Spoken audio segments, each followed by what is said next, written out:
ನಮಸ್ಕಾರ ವೀಕ್ಷಕರೇ, ನೀವು ನೋಡುತ್ತಿರುವುದು ನ್ಯೂಸ್ ಫಾರ್ ಕರ್ನಾಟಕ.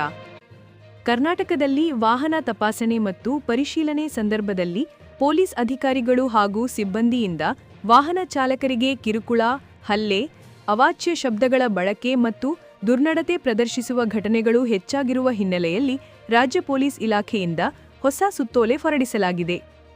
ಪೊಲೀಸ್ ಇಲಾಖೆ ಶಿಸ್ತಿನ ಇಲಾಖೆಯಾಗಿದ್ದರೂ ಕೆಲವು ಅಧಿಕಾರಿಗಳು ತಮ್ಮ ಅಧಿಕಾರವನ್ನು ದುರ್ಬಳಕೆ ಮಾಡುತ್ತಿರುವುದು ಇಲಾಖೆಯ ಗೌರವಕ್ಕೆ ಧಕ್ಕೆ ಉಂಟು ಮಾಡುತ್ತಿದೆ. ಸಾಮಾಜಿಕ ಮಾಧ್ಯಮಗಳು ಹಾಗೂ ಸುದ್ದಿ ಮಾಧ್ಯಮಗಳಲ್ಲಿ ಇಂತಹ ಘಟನೆಗಳು ನಿರಂತರವಾಗಿ ವರದಿಯಾಗುತ್ತಿವೆ.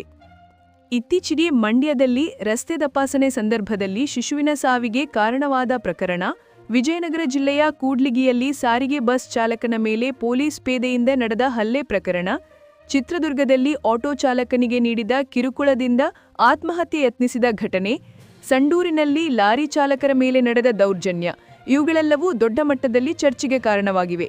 ಈ ಘಟನೆಗಳು ಪೊಲೀಸ್ ಇಲಾಖೆಯ ಮೇಲೆ ಜನಗಳಲ್ಲಿ ಅವಿಶ್ವಾಸದ ಭಾವನೆ ಗಟ್ಟಿಯಾಗುವಂತೆ ಮಾಡುತ್ತಿವೆ ಮತ್ತು ಪ್ರಾಮಾಣಿಕವಾಗಿ ಕರ್ತವ್ಯ ನಿರ್ವಹಿಸುತ್ತಿರುವ ಅಧಿಕಾರಿಗಳ ಮೇಲೆಯೂ ಕೆಟ್ಟ ಕಲ್ಪನೆ ಮೂಡಿಸುತ್ತಿವೆ.